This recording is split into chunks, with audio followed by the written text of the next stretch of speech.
Good morning, good afternoon, good evening. I'm happy that you chose to spend a little bit of time with me today on Wisdom on Wednesday. And I'm Ray. I'm grateful for the opportunity to meet you here. Thank you for spending a little bit of your life with me, listening to what I have to say. Thank you for interaction. Thank you for sharing the podcast. Thank you for posting on your social media platforms. Thank you for the encouragement. We appreciate your time that you've invested into this channel. As per usual, spending some time with the Lord. Things were deposited into my heart. Prayerfully, it'll be something that we can talk about, that we can converse about, and that we can pontificate about as we dig deeper into this thought. So, wise people, have a thought for you. You're not for everybody. Wise people, everybody is not going to receive the real you. As we find ourselves here in the early stages of spring, but we live in Michigan, so most days start off in one season and we go through a couple of seasons that end up in another. But it looks like we're finally in the stretch of the leaves changing colors, the weeds coming out of the grass, those indicators that let you know the seasons are changing. Those indicators that let you know that maybe the frost is not going to be every morning, but every now and again, just to remind us that seasons sometimes overlap. When you're moving into a new season, sometimes, unfortunately, you're growing. The exterior is growing. People on the outside can see you growing, but there are some people who aren't comfortable with your new season. There are some people who are more accustomed to who you used to be. You may be in a victory season. You may be getting your education. You may be learning more. You may be spending more time with your family, investing more time into your spouse, more time into your word, more time on your Christian journey. And some people, they love you, but they're just not accustomed to the new season that you're in. So I want us to understand today that just because God has blessed you and allowed you to grow past one season into another, you don't have to hang around with cold things when you're trying to live in your spring season. So just because you're in your spring season and winter is familiar doesn't mean that you have to stay in a winter place, because those people with winter thought processes want you to remain the way you were. But God has brought you from that into your new season where things are budding in your life. Your dreams are back. Your friends are new.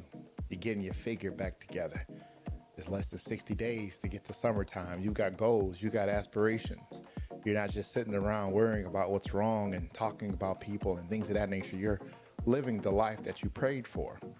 But now it seems like you have a conundrum, that you're feeling good, you're looking good, but the people that you care about, the people that care about you, or the people that you thought cared about you don't seem to be as happy for you in your new. I want you to be encouraged today. If God ordained new for you, new is the recipe of the day. Just because people can't catch up with your new doesn't mean new doesn't look good on you. Just because new doesn't look good on you to them doesn't mean you have to dim your light. Continue to press on towards the mark, which God has put in you for you to go forth and to do great things, to think great things about yourself. Because if you don't recognize that you're in your new, this season's going to pass and you'll find yourself back into a winter situation again. If you let people with winter thought processes and winter conversations make you feel like you can't live past your current situation, you'll always stay in the same dormant place. You see, winter does a couple of things. Winter comes and it does a deep freeze under the ground. Just because things are frozen doesn't mean they're dead. But there's no more germination. There's no more sprouting. There's no more growing. There's a period where everything is just frozen. It's paralyzed.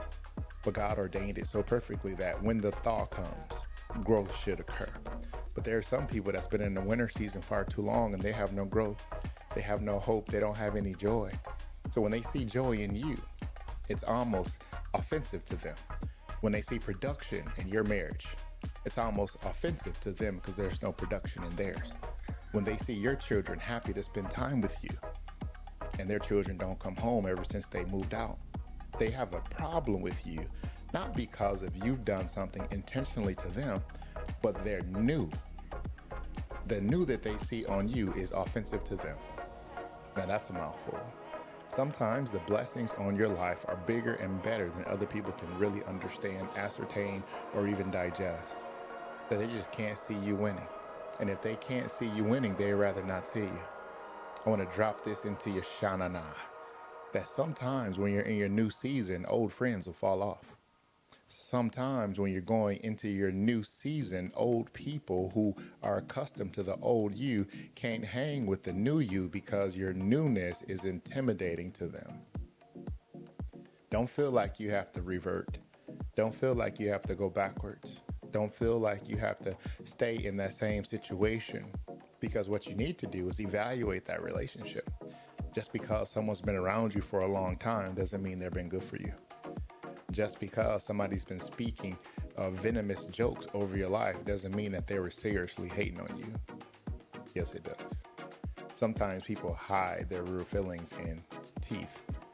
I remember when I was a young man and I was running from a dog, and the lady walked down the street, she says, "You ain't gotta run, baby. The dog just playing with you." But when I turned around and looked at that dog was grinning, but his eyes looked like he wanted to take a bite out of crime. And what I learned from that example is, right before a dog bites you, it always looks like it's smiling. So be careful of those people that are smiling in your face. I need you to watch their eyes. I need you to watch you see how their eyes see when you get something blessed. I want you to see their eyes when something happens phenomenal in your family. I don't want you to watch what comes out of their mouth, but I want you to watch their eyes. Because for a split second, you'll see reality before they get their face together. For a split second, you'll see envy, you'll see hate, but then they'll get their face together. So don't be enamored with what people say or the grin that's on their face. Their eyes will tell the truth. So be careful putting yourself in the place of being in old seasons when God has brought you from one season to another. Embrace the bright days. Embrace the long days of sunshine. Embrace the new heat. Embrace the new things that are growing in your life. Embrace the opportunity to take the old foliage, clean out the flower beds, clean out all that rubbish that died throughout the winter time. Because if you let that old rubbish lay around in your garden from last season, your new growth will have a hard time trying to push past all that old stuff. Be careful keeping old things around that's not productive or conducive to your new growth. It's okay. Everybody is not going to accept you. It's okay. You're not for everybody. But I can guarantee you this. There is a clan waiting for you.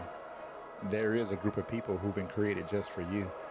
There are some people who can rock with your new. There's a reason that God gave you that new, because your new is a group that's waiting on you. There's a group of people who've been waiting on your new confidence. There's a group of people who've been waiting on that journey that you've been able to get on now and didn't understand why you were on it. Just because your current friend circle doesn't understand who you are doesn't mean that God isn't creating a new friend circle for your newness. Your new season has a purpose. Your new season may be uncomfortable.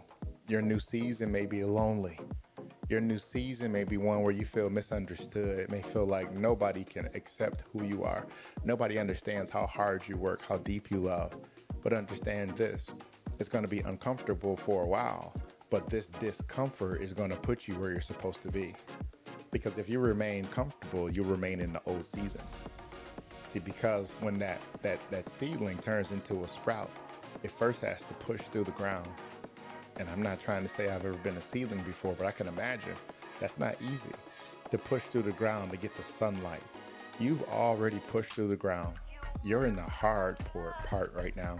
You may be the only sprout in the field, but guarantee you this, stand tall and be exactly who you're supposed to be for this season, because God allowed you to make it this far. And since you've made it this far, be exactly who God created you to be for a particular purpose for a time such as this. Because you never know. One person that may be misunderstood may be looking for another misunderstood person just like you.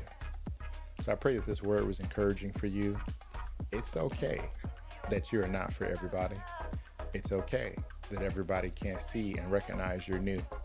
But do believe that if God allowed you to move into a new season, there's purpose for your life. God loves you more than you can possibly imagine. This is Ray with Wisdom on Wednesday. Have a blessed day and a wonderful week. Take care.